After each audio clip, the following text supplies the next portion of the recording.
Everyone, welcome back to the Blind Press YouTube channel, and it is Saturday, which means it is time for more Star Trek. And today we've got a bit of a light crew, shall we say? Ha ha ha ha.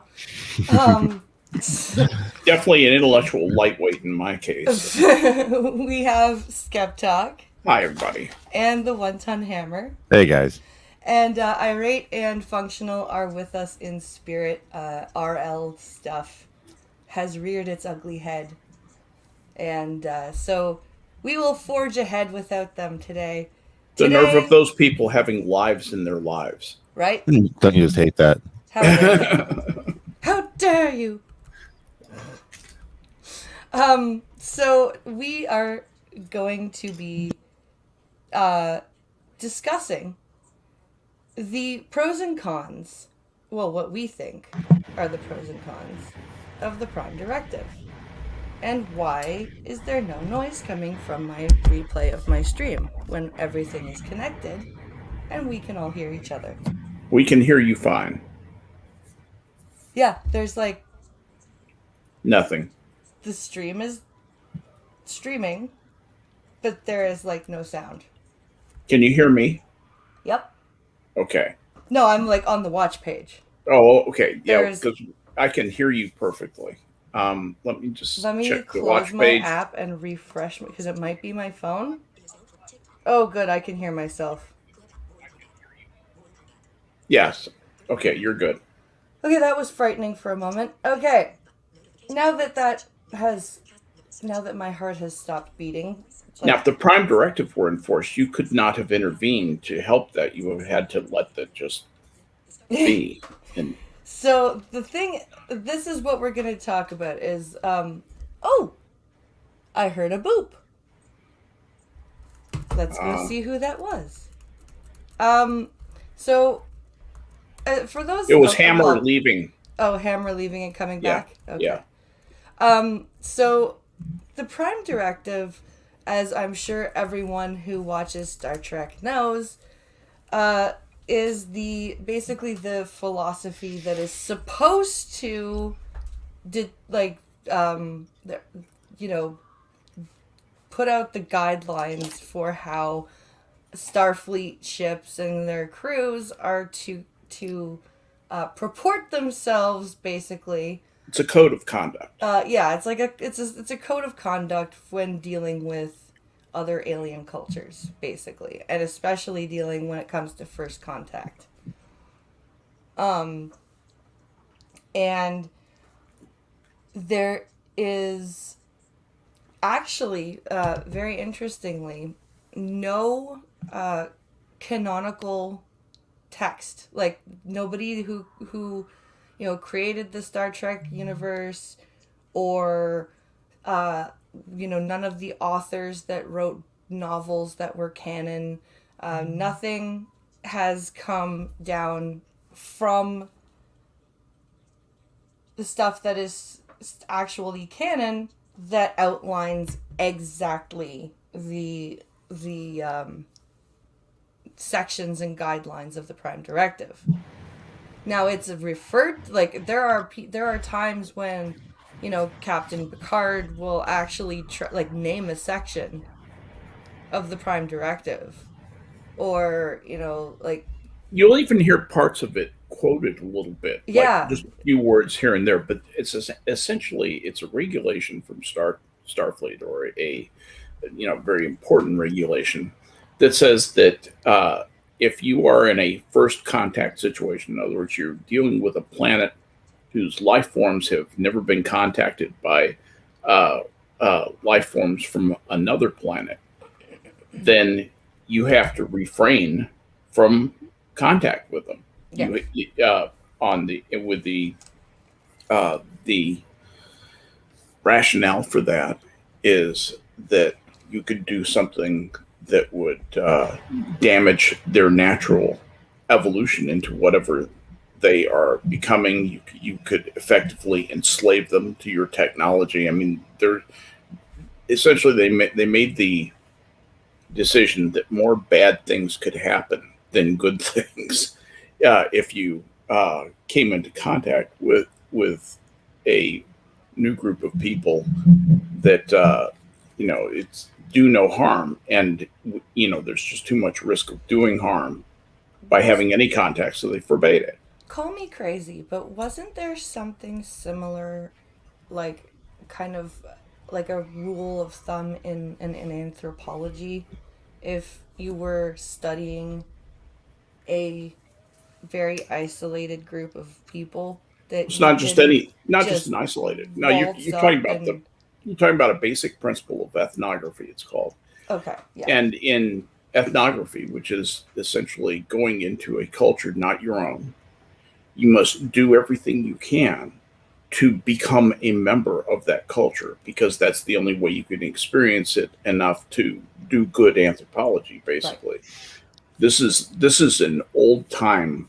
This is old school anthropology, and when I my degree is actually in anthropology, one of them right, anyway, and they taught us this to be a good cultural anthropologist. You go in and you're not there to uh, show them how great your technology is. You're there to fit in, and you make observations about what you see, but you do everything you can to not bring outside influences uh, that they would not otherwise experience into uh, into anything that could affect what you're going to be writing about them.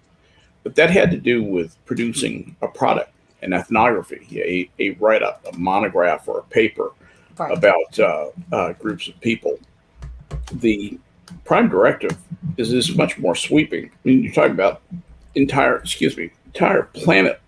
planet full of people Yeah, whose lives could conceivably just be destroyed if you brought in a virus that kills all those people.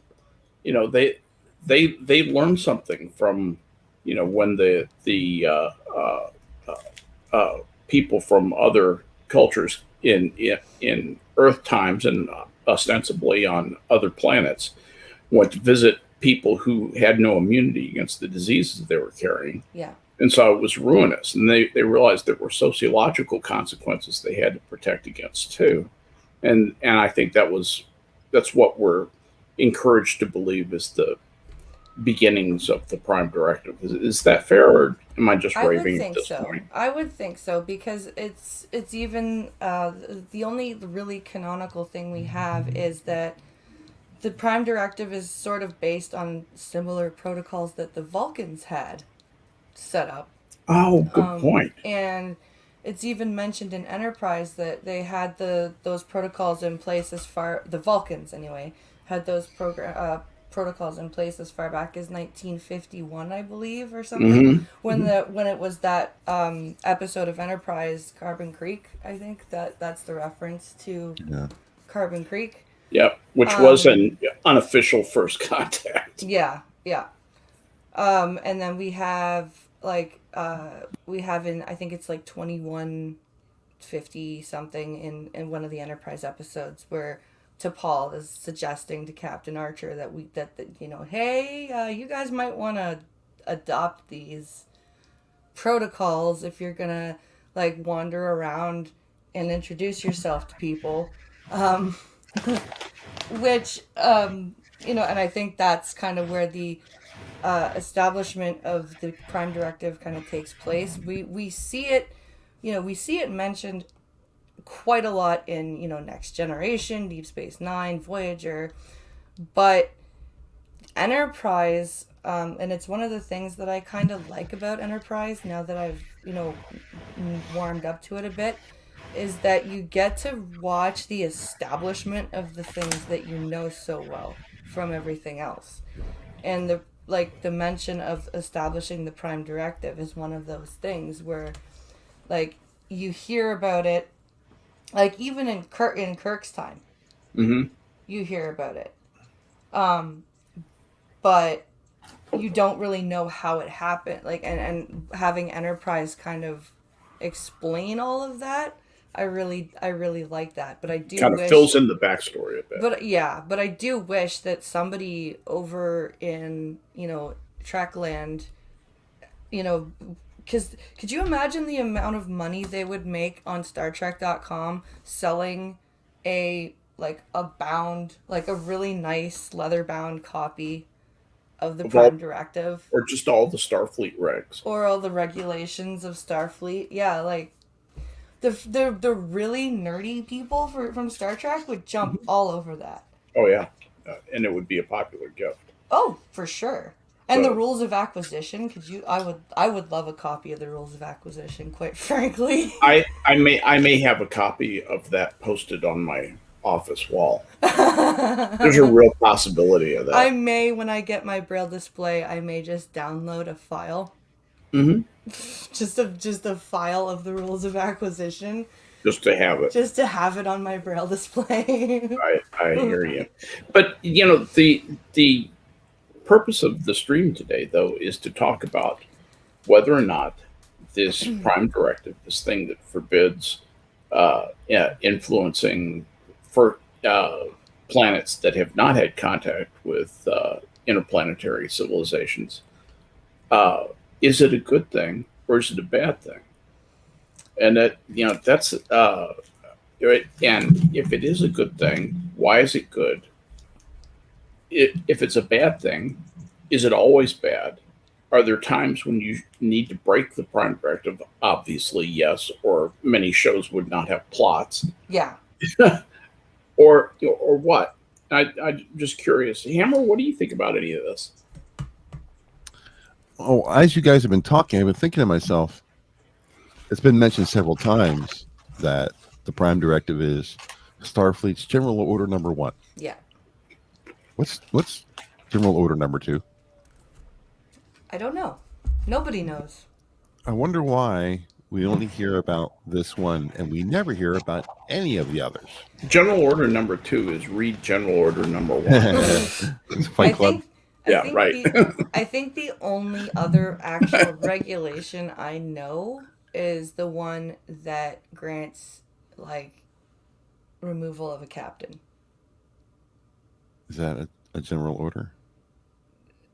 No, I've never it's heard like it referred to as that. it's not like it's I know it's Starfleet regulation, like that they actually mention it in a couple of episodes, especially the one where Picard gets in season 1 where with that organism that kind of jumps from person to person and it gets into Picard and he orders the ship to turn around back to the weird nebula instead of going to Parliament with the Antikins and the whatever the people who are trying to kill each other on board the ship. Mm-hmm. It was a pulsar, wasn't it? I know. No, I think it was an actual nebula. Because he got close and the radiation. I remember the screen flashing. Like there actually are several general orders, and they are specified. But yeah, General Order number 4. Oh, okay. And Starfleet expressly forbids the death penalty. General Order number 5. It's an order that prohibits Starfleet officers from, for example, transporting out of a dangerous situation if others would be put at risk by doing so. General Order 6. If all life aboard a Federation starship had perished at the end of 24 hours, the ship would self-destruct to protect other beings from whatever was on board that killed everybody. General Order number 7, no vessel under any condition, emergency or otherwise, is to visit Talos 4. Yep. And that one. Yeah, General Order number 12, on the approach of any vessel, when communications have not been established. Let's see, and that Savik is interrupted in completing that quotation, so you only hear the first part of 12. And it was Savak responding to Kirk's retort with understated amusement, suggests either that her description of this journal order was not accurate and was intended only to help persuade Kirk to allow her onto the landing party, or that the regulation existed and Kirk was knowingly trying to circumvent it. We don't really find out what the truth is. Yeah. And then there's General Order number 24. Okay. This is my last one. Okay. In order to destroy all life on an entire planet, this order has been given by Captain Garth on Antos 4 and Captain Kirk on MNR 7 On neither occasion was the order actually carried out. And that Yeah. was in Whom Gods Destroy and A Taste of Armageddon, both original series.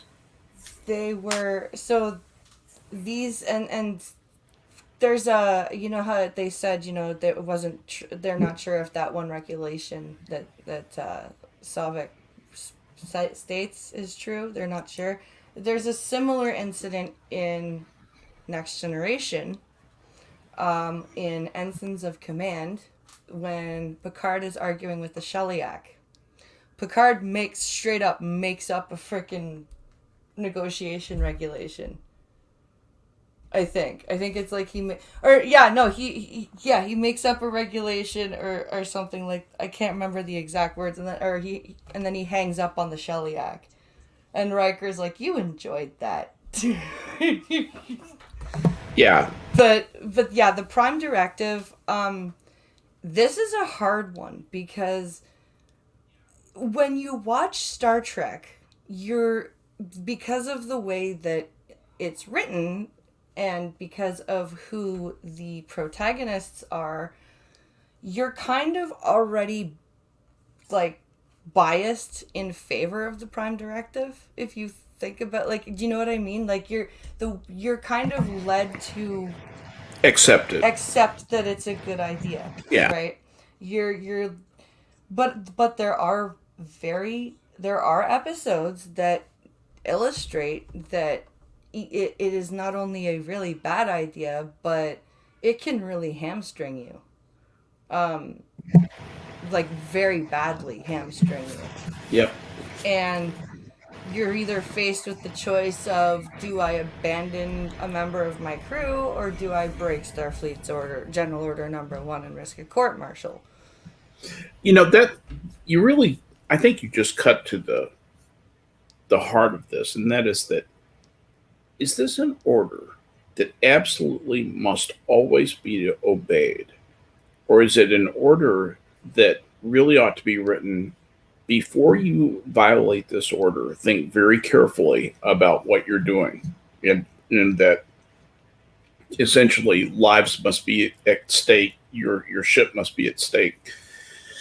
Or, you know, for example, the if you think about the hypotheticals, you can just lose your mind with it. You know, imagine that the entire universe was going to be destroyed if you did not intervene on this planet. Well, no, sorry about the universe, and you know, all of life everywhere is going to wink out of existence because I'm going to keep. Obviously, you have to violate it.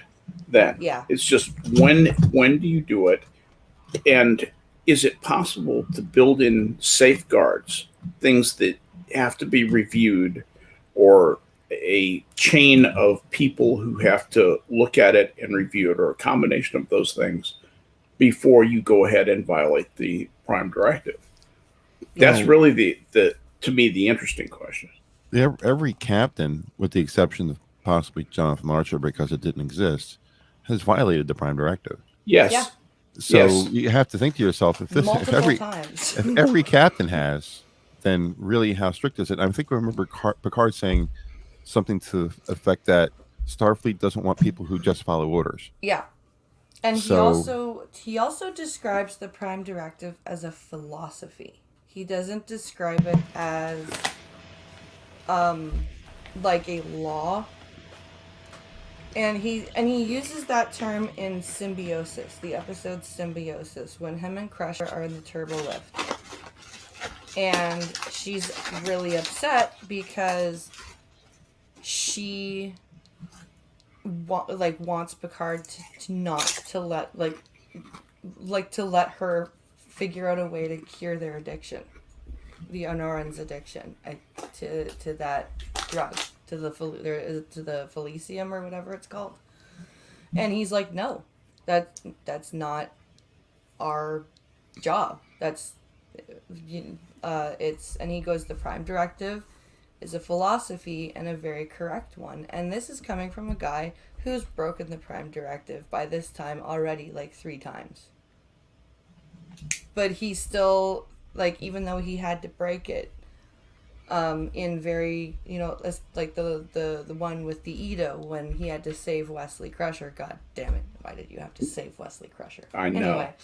Anyway, well, he Perils. did have to deal with Beverly. So I mean, like, if he didn't save Wesley, then he would have had to deal with Beverly, and that wouldn't have been fun.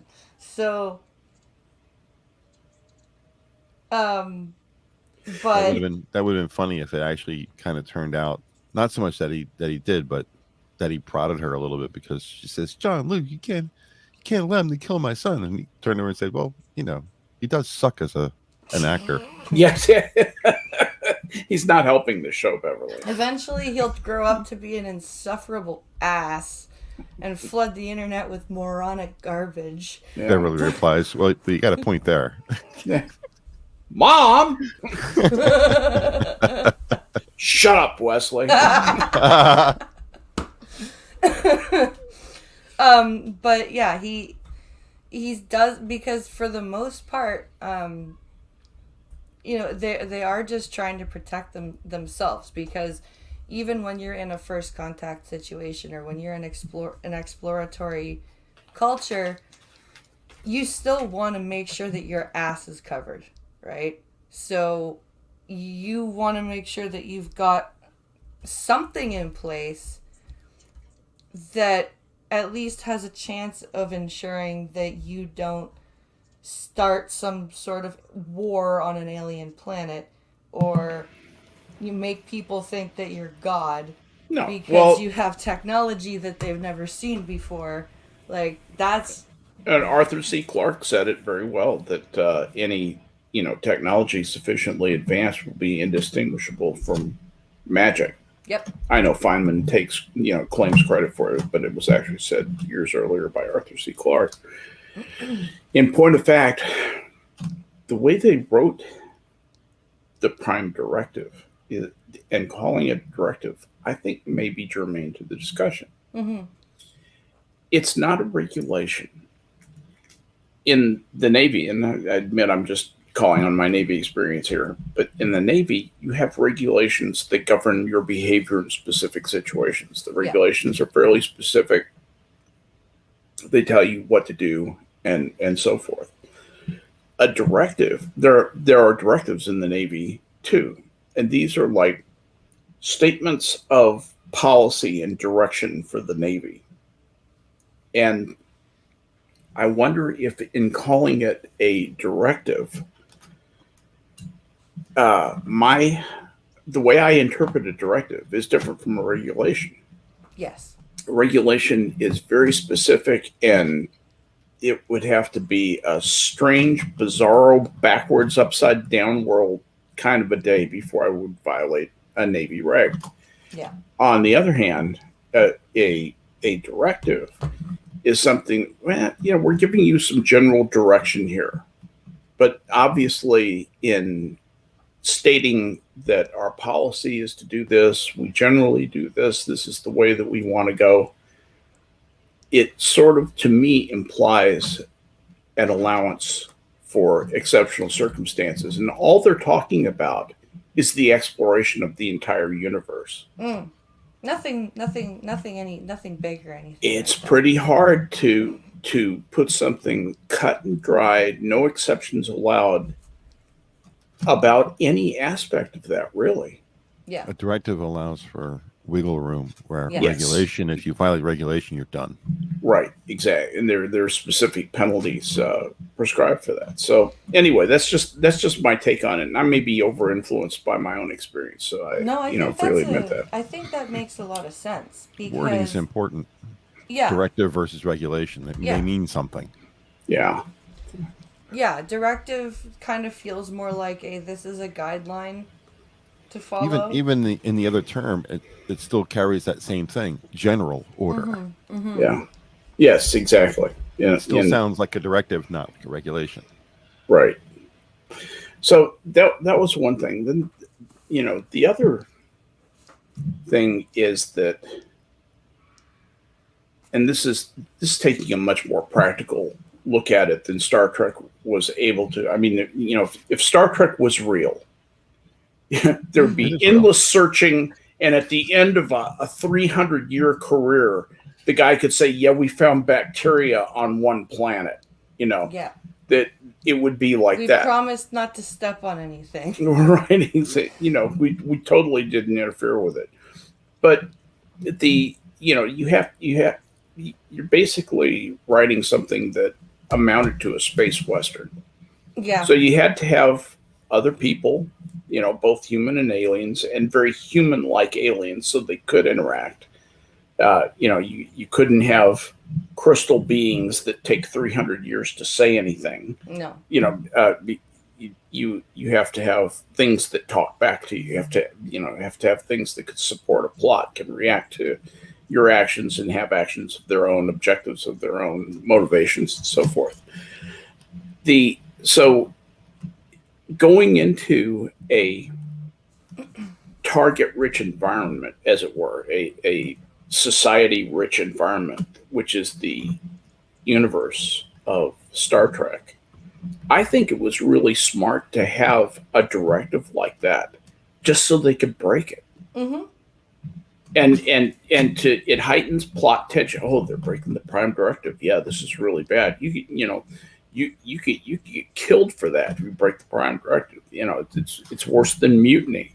Well, and it's a very very good plot device, because every time a captain breaks the Prime Directive, they don't just fuck it, break the Prime Directive, right? It's not a split-second decision. No, it's got to be a lot of discussion. They've got the pad out, right? They're looking at the Prime Directive, like they're literally going over it like a freaking paralegal, right?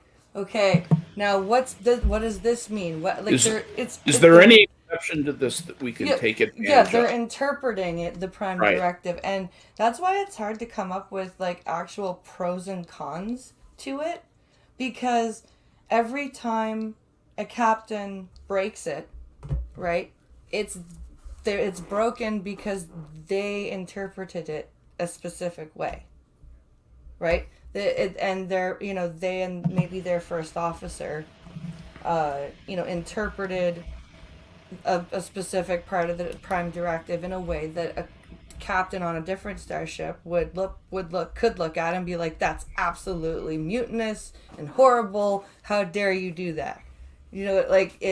So it's really hard to come up with like firm pros and cons on something that can be interpreted so many different ways. Every time they do break the Prime Directive, they try to break it in the least way possible. Yes. Try to mitigate the possible repercussions of doing that. So there's certainly a certain avoidance. Or anytime if they're going to do it. Or anytime somebody like civilian-wise breaks it really, really badly, they've got to come in and hush, clean it up. Like with Worf's brother, with Nikolai. Do in the animated series, they do give an exact text of it. You want to hear it? Oh, yeah. Ooh. General Order Number 1. No starship may interfere with the normal development of any alien life or society. That is extremely vague. That's so badly written that if an ensign sent that to me, just as a lieutenant, I would say, write this sensibly and submit another draft, you little asshole. Yeah. That's amazingly bad. It just makes me think that some writer was bored. Yeah, we need something. Just throw some shit against the wall. Maybe it'll stick. Yeah. If you interpret that strictly, that means you're not allowed to talk to anybody. Yeah. Everybody's staying home. Well, yeah, because isn't all development normal? Yeah. How do you know what development is not normal? Yeah. And how can you possibly extrapolate from the progression of their history if you don't know about them? If you meet another species, aren't you inherently interfering to some degree just by saying hello? Yeah. Instantaneously. Yeah. Now we have, instead of 50 people we know, we have 51. That's changed everything. Yeah, exactly. Well, no starship may interfere with the normal development of any alien life or society. First of all, does that mean if you're on a shuttlecraft, you can? Yeah. Okay, or what? And of course, what is normal?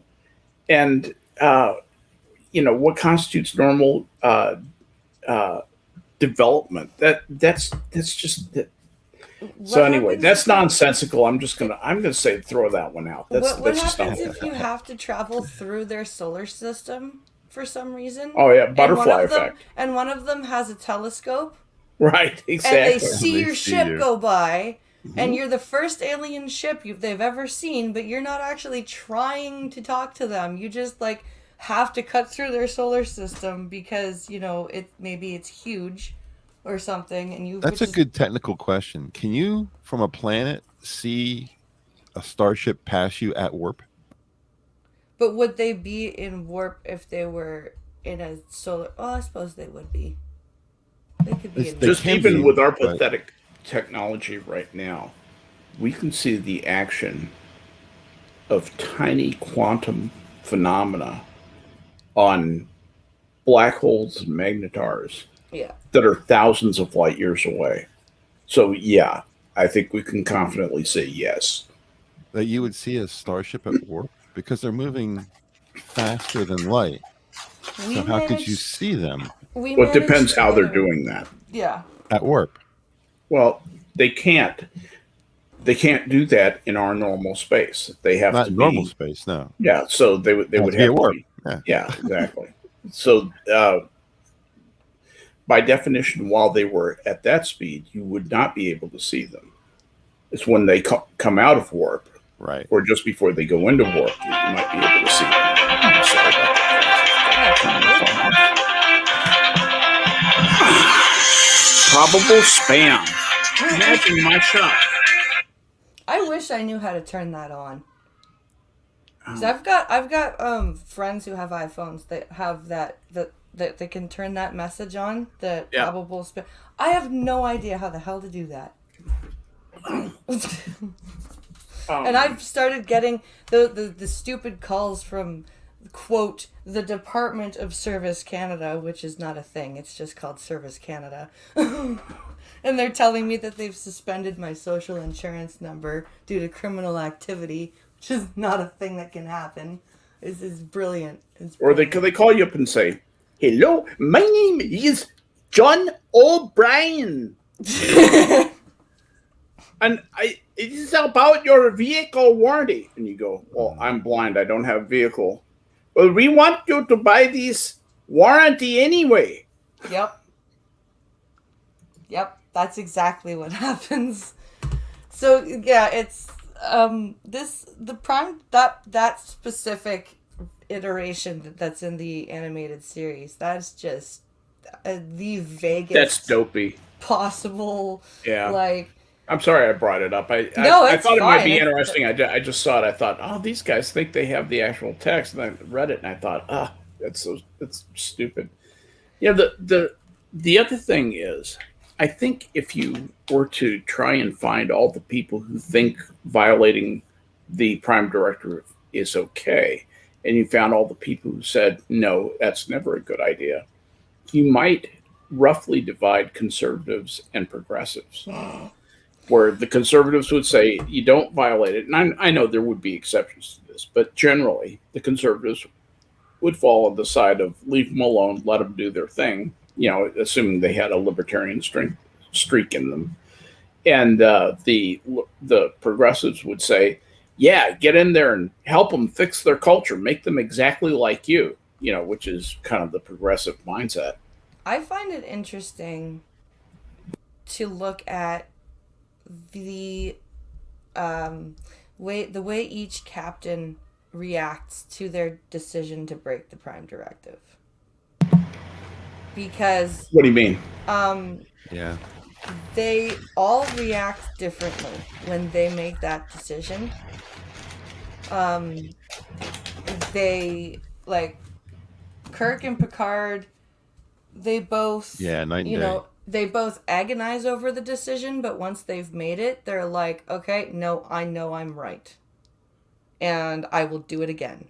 And fuck you all if you think I'm wrong. I see Because that I more with know Kirk and less with Picard. I think Picard, even if he feels justified, he still doesn't like it. Oh no, he doesn't he doesn't like it, but he's not going to like flagellate himself. He doesn't second guess himself all the Once way he's through. made that decision, he's not going to sit there and go, "Oh, did I do it right?" He's just going to go, "I may not like that I had to do it, but I did something that I know is correct." I see Janeway a closer comparison with Janeway. Yeah, Janeway and Kirk, I think. No, Janeway is like almost a martyr when she breaks the Prime Directive. And even Tuvok will call her, like, when in the episode, I believe it's called Prime Factors, where they meet the planet full of people who only do things that bring them enjoyment, right? And they had the that platform thing that could project or throw you like 40,000 light translocator or years. something like that. What was it called? I can't remember what it was called. I think it might have been a translocator. We see that the Borg took that technology in Picard the series. That's what That's what they used. That's what they used to escape from the Romulan or from the Borg cube that they were deconstructing. But Tuvok that time did what Janeway would have been breaking the Prime Directive by sharing the library of Voyager's library to obtain the technology. And he specifically said to Janeway, "I did it because I knew you couldn't, because because Janeway's almost too hidebound. She's too Janeway either is too rule book, or she just throws it in the fire. There's no middle ground with Janeway, right? There's no let's interpret this and bend the rules a little bit. There's either, no, we must adhere to the rules as though I am a fundamentalist of the most strict religion, or fuck that book, I don't care about it.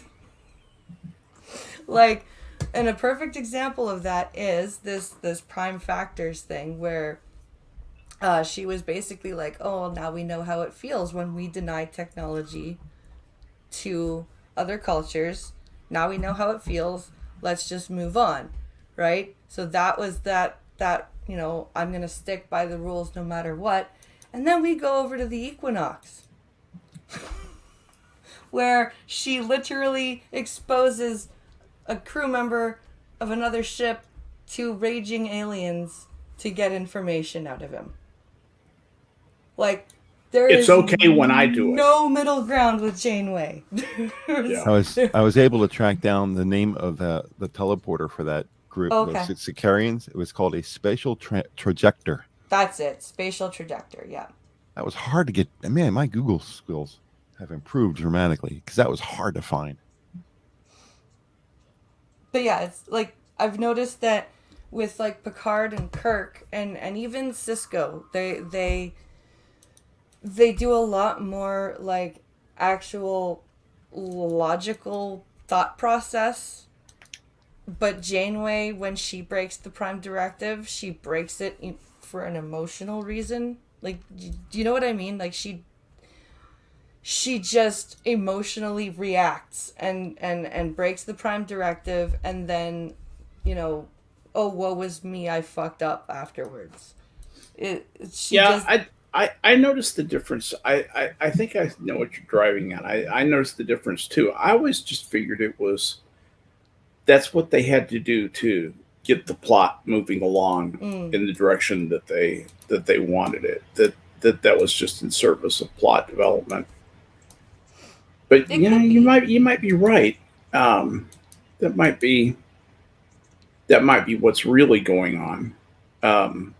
I think it's an interesting like character kind of development because we all know how good Character trait, yeah. we all know how good the writers of the older Star Trek were at putting in those little actually human flaws Those nuances into that, their characters. yeah. Like that was, you know, back when writing a character was actually good. When characters actually had personalities, they weren't two-dimensional, and yeah, Yeah. that's and that is a huge problem. But anyway, So I was thinking we could quickly run over a couple of Prime Directive breaks. We've Scenarios. already, we've already talked about the one with the Edo that Picard did. Yeah, we decided to let Wesley die. Yeah, we did. And then good call.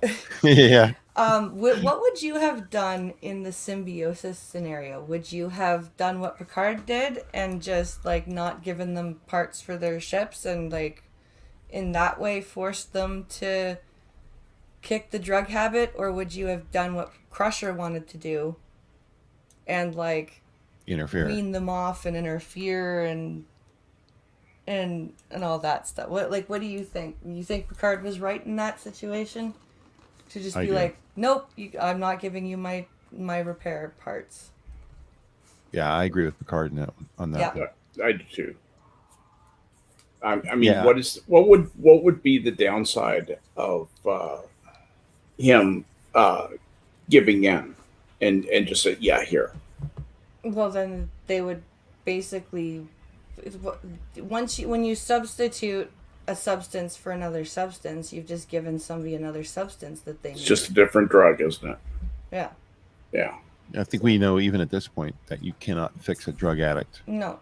They have to fix themselves. We know that already. So by the time Picard shows up, that's already well known amongst our species. And that's kind of what he even said. He was like, "You guys, and he even said it's not going to be easy, but you know, you guys are going to find a way. Like you can't like and that's my problem with Crusher is she's a bit too soft. Like you've got to be compassionate as a doctor, but you can't just like want to interfere like that. That doesn't work." Picard and Crusher talking. Beverly, the Prime Directive is not just a set of rules. It is a philosophy, and a very correct one. History has proved again and again that whenever mankind interferes with a less developed civilization, no matter how well intentioned that interference may be, the results are invariably disastrous. Yep. It's hard to be philosophical when faced with suffering. Believe me, Beverly, there was only one decision. Just hope it was the right one. We may never know. Yep. Which seems odd because couldn't they just revisit the planet in 100 years? No. No. Yes, exactly. You never know. Wait a minute. Yeah, you could go back. No. Now Says no. here's an interesting question for you guys. Was what Scotty did with the Tribbles a violation of the Prime Directive? That I actually have that in my notes to talk about. Wasn't this a violation of the Prime Directive? And because they really like what Scotty did, like beaming those Tribbles into the Klingon ship, like that started a big thing for Kronos, like a really big problem. What if it had been some other society, some other starship of a different race, beaming in the very not cute Ebola virus into or something equally evil into a Federation starship? Yeah, exactly. Exactly. Yes, something that you just have no hope of dealing with. Yeah, think about that. Yeah, I as funny as that line is, I beamed them into the engine room. Well, I know there's no trouble at all. As hilarious as that is, when you think about it, you're like, did he just break the Prime Directive and is Kirk like, attaboy, Scotty? I don't think that qualifies. I mean, it's not really a Prime Directive per se, not exactly, but it's the spirit. It's a weapon. Prime Directive. They use the tribbles as a weapon. That's all it came down to. Yeah, and no different than firing. It's another space-bearing species, so they're not interfering with their development. They're just firing phasers, but they're using tribbles instead. Yeah.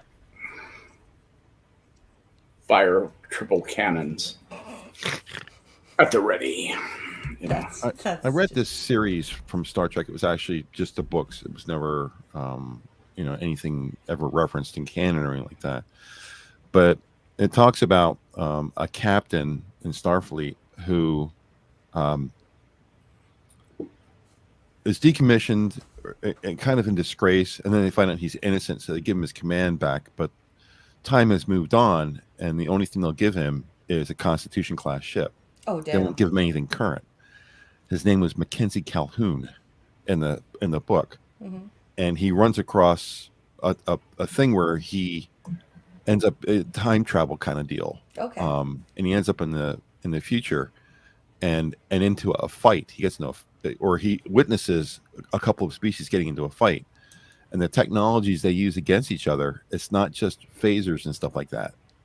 He sees this future war, and this really, really technical, advanced group doesn't really have weapons, but they use other means to do battle. Like weird. One of the things they do is they fire nanites at another ship, and then it's eat the shields and then eat the ship alive. That's their weapon. It reminds me of the Breen, how they fire something and it takes your shields down. Yeah.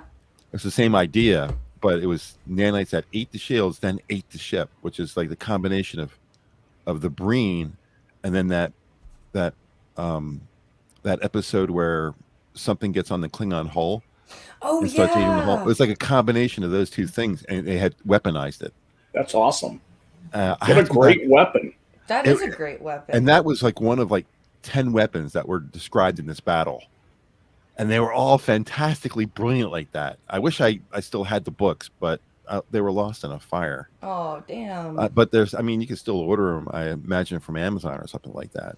But they were all written by Peter David. That's the reason why I picked them up. Peter David's. I can't wait. When I get my Braille display in a couple months, and that thing has a memory card slot, I'm gonna look for all of the Star Trek books I can on Kindle or something, and just read them in Braille. Just put them on my display and just read, because there's more books. There's more Star Trek books than Audible credits, and not all the Audible credits are mine. So, is there a method of taking a book that is not in Braille and real time converting it to Braille so you can read it? So yeah, that's what the Braille display will do. It's like a refreshable. So whenever the words screen reader translator, the Braille dots change with the changing of the screen. So if I could go and even if there's no audio version of the book, I could go to an app like Apple Books or Amazon or Kindle or something, and just download it and open it and just read it on the Braille display. That's brilliant. Yeah.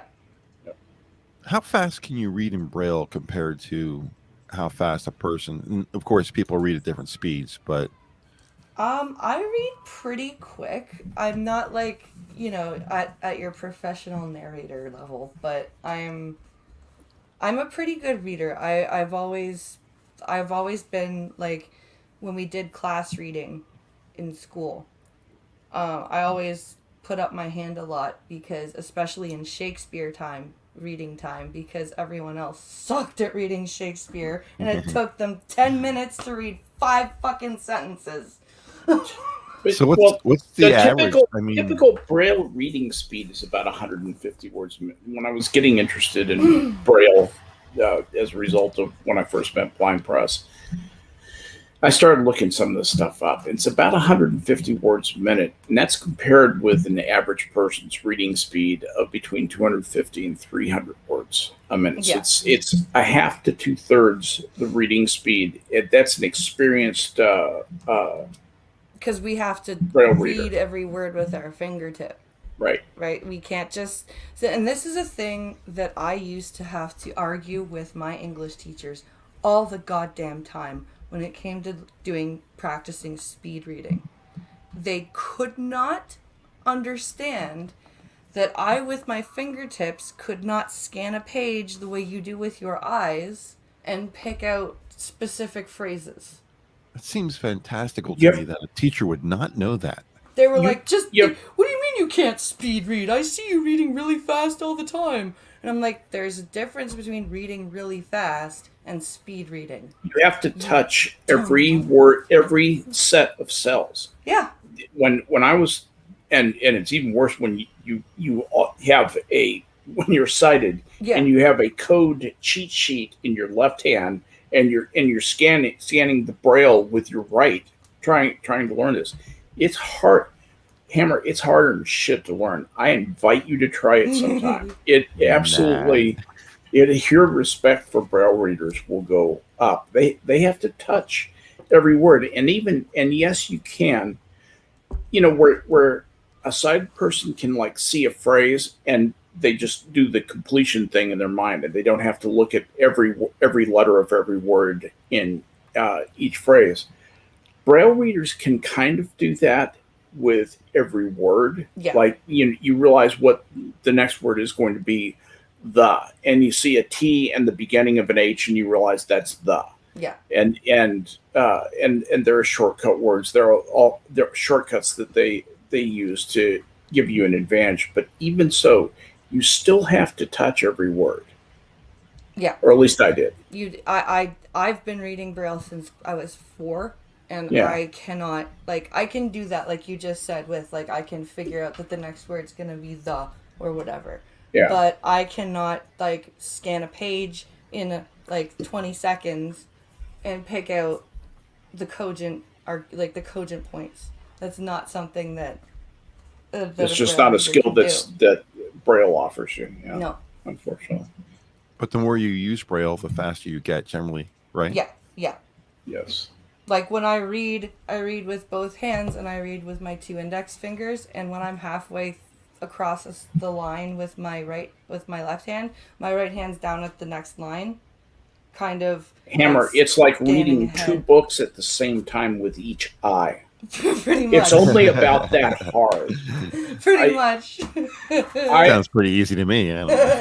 When Blind Press told me about that, I decided, hey, I'm getting pretty good at this Braille stuff. I'm up to 2 words a minute. And I'm going to try and do both hands. I tried that for about 3 words, and I realized that's not happening. This is straight up not happening.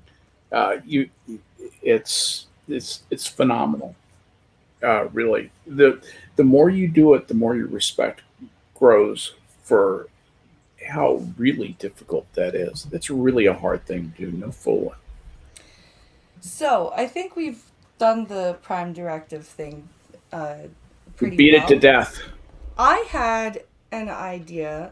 It's kind of similar to a little bit of what we did before, but I thought maybe we could kind of look at something a little differently, and we could go through. We could talk about our thoughts of what each captain's worst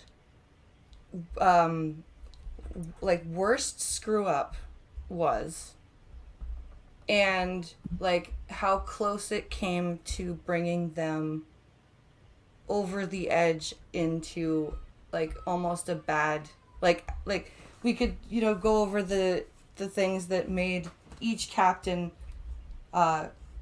almost cross that line from good guy to murderous maniac.